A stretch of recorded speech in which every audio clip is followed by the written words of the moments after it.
聚焦国际热点，剖析军事装备，欢迎大家收看本期的新闻节目。航母防御能力有多牛？美国曾用2次实验证明了航母的顽强生命力。理论上，击沉一艘航空母舰非常简单，不过现实中，要想在海战中击沉一艘航空母舰是非常困难的，这个几乎不可能完成的任务。到目前为止，全世界一共48艘航母沉没，其中有42艘航母是在战争中沉没。其余的则是出于实验等目的有意击沉的。尽管沉没的航母数量算起来并不少，但这并不意味着击沉一艘航母是一件容易事儿。在1946年，美国展开了十字路口行动的核试验行动。此次核试验主要目的是检验水面舰艇在核暴力中的生存能力。一共有95艘各式大型军舰充当小白鼠，参加了此次实验，其中包括2艘航空母舰、5艘战列舰、4艘巡洋舰、12艘驱逐舰和8艘核潜艇。所有实验舰都是战斗状态，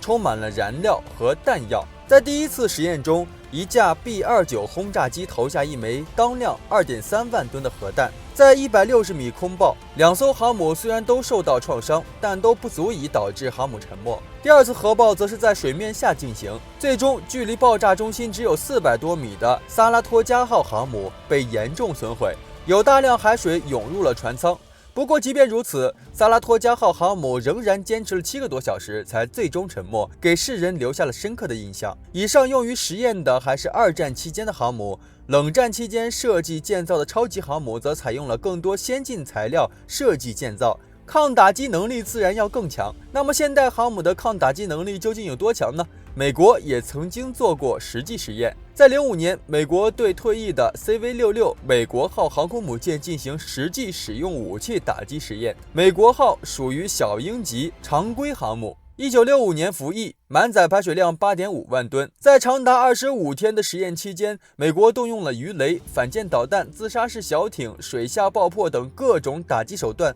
对这艘服役时间长达40年的航母进行全方位打击。这艘8万吨级的航母在承受了25天的打击后，才最终沉没，刷新了人们对航母抗打击的认知。美国号航母也成为迄今为止世界上被炸沉的最大型战舰。目前航母的抗打击能力仍然在不断增强。以美国的尼米兹级航母为例，船体是整体的水密结构，由内外2层壳体组成，飞行甲板和机库都有50毫米厚的凯夫拉装甲防护，内壳体由防护装甲板组成，保护动力舱、油舱、弹药舱等重要部位。其设置了2000多个水密隔舱，拥有3层装甲甲板，重要区域还大量采用凯夫拉装备进行保护，还拥有成熟完善的损管体系。美军认为，早期的5万吨级的中途岛级航空母舰需要8枚中国鱼2型高速喷气反舰鱼雷才能击沉，而尼米兹级核航母在理论上可以承受5枚533毫米口径的重型鱼雷爆炸而不沉没，或舰体可承受15枚以上 BGM-109 或 AGM-109反舰战斧导弹的打击。由于反舰战斧的战斗部与中国鹰击62导弹相当，所以这大约相当于15枚中国鹰击62重型反舰导弹的破坏力。所以要让一艘航母丧失作战能力比较容易，但要使一艘航母完全沉没就是非常困难的了。此外，现代航空母舰在战时都以航母战斗群的形式纵横战区海域，周围有驱护舰和潜艇为其保驾护航，外层500公里范围内是预警机支持下的舰载机防空圈，内层是导弹驱逐舰的防空圈，以及伴随的反潜舰和核潜艇执行的反潜任务，可同时对抗数十个甚至数百来个袭击目标的饱和攻击，拥有多层防卫火力圈，再加上航母自身的抗沉性能，航母的抗打击能力非常优秀。目前地球上的大型航空母舰基本上都无法击沉。在过去几十年的布局冲突中，航空母舰这款海军的新核心作战装备被证明是一种非常有效的战争手段，具备极强的作战能力和威慑能力。只是因为作战性能太强，也导致其整体建造和使用成本都非常昂贵。一般来说，一艘轻型航母的造价在20到40亿美元左右，中型航母则在50到80亿美元左右，而超过10万吨级的核动力航母的造价高达130到140亿美元。这还不算其甲板上的各类型舰载机和相关护航舰艇。一个可以正常执行作战任务的航母战斗群至少需要100多亿美元才能组建，这也是为什么全球只有9个国家装备航母的原因。美国海军拥有11艘核动力航空母舰和731架舰载战斗机，英国的皇家海军拥有2艘航空母舰，即伊丽莎白女王号和威尔士亲王号中型航母。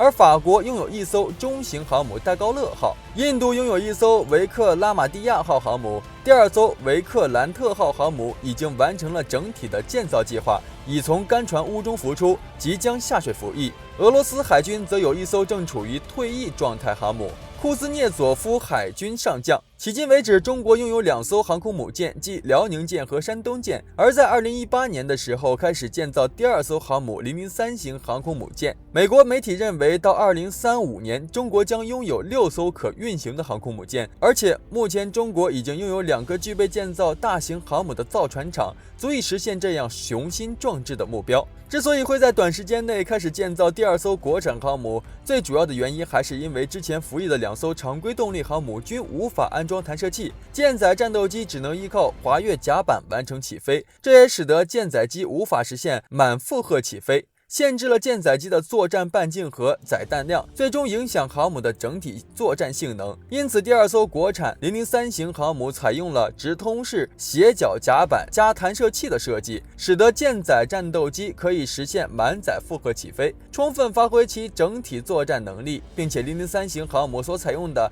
弹射器不会是已经出现数十年之久的蒸汽弹射器，而是新一代电磁弹射器。相对于滑跃甲板，电磁弹射器将会让航母的战斗力发生翻天覆地的变化，完全可以称得上是战力倍增器。只是电磁弹射器的技术难度也非常高，并不是任何国家都可以研发和使用的。目前全球也只有美国通用原子能公司可以为航母提供可靠的电磁弹射器。该弹射器已经安装在福特级航母上，并且已经完成了大约3000多次弹射实验，整体性能达到了预期设计水平。而我国自主研发的电磁弹射器不仅在进度上同美国保持一致，而且在关键技术上还实现了超越。马伟明院士在接受媒体采访时表示，国产电磁弹射器使用的是直流电技术，而美国电磁弹射器使用的是交流电技术，我们要领先至少20年的水平。最关键的是，我国电磁弹射器研发成本只有数千万人民币，远低于美国通用原子能公司的20亿美元的报价。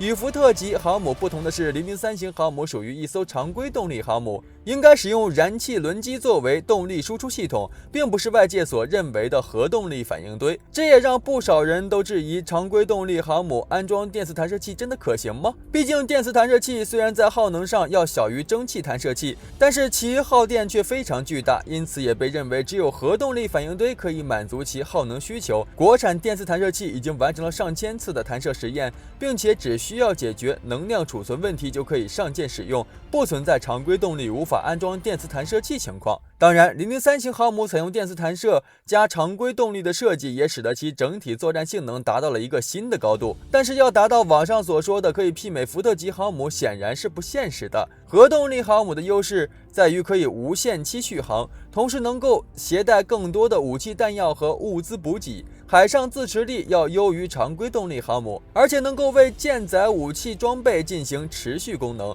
不会出现影响航速的情况。也不能单纯的认为，在安装了电磁弹射器之后，003型航母就已经具备了与美军的航空母舰相媲美的实力。严格意义上来说，依然在性能上要逊于后者。近期刚吊装完新型舰岛的国产003型航母，吸引了无数中外军事爱好者的关注。从网络流传的图片可以明显看出，舰岛上方的排烟装置，这彻底证实了003型航母是一艘常规动力航母。不过，有相当一部分军迷对这样的结果感到失望，他们急于要求国产航母在尺寸、吨位及动力上必须比肩美国的福特级核动力航母，不要最合适的，只要最好的。虽然建造核动力航母是未来发展趋势，但现阶段以海军小步快跑的装备发展路线，004型大概率也只会是003型的改进版，而且装备是为战略服务的。目前我国海军没有全球部署的需求，同样的预算多造2艘常规动力航母，它不香吗？鉴于中国海上战略力量起步较晚，台海尚未统一的特殊背景，我们对中国未来10年海洋安全战略所能作用的空间，只能集中于亚太地区，尤其是东海和南海。中国航母的现阶段使命不是进行战略部署和武力投送，而是突破第一岛链的封锁，进行反介入作战。而常规动力航母足够执行这类区域拒止任务。可以预见，003型航母及后续的004型未来仍将会承担着与辽宁舰、山东舰类似的使命，那就是快速形成可靠战力，以应对随时可能发生的危急情况。不过，对于国产核动力航母，我们也要保持足够信心。我国船舶工业的跨步式发展，让国产核动力航母的横空出世只剩下时间问题。好了，今天的精彩内容就先到这里，喜欢的朋友们记得点赞，咱们下期再见。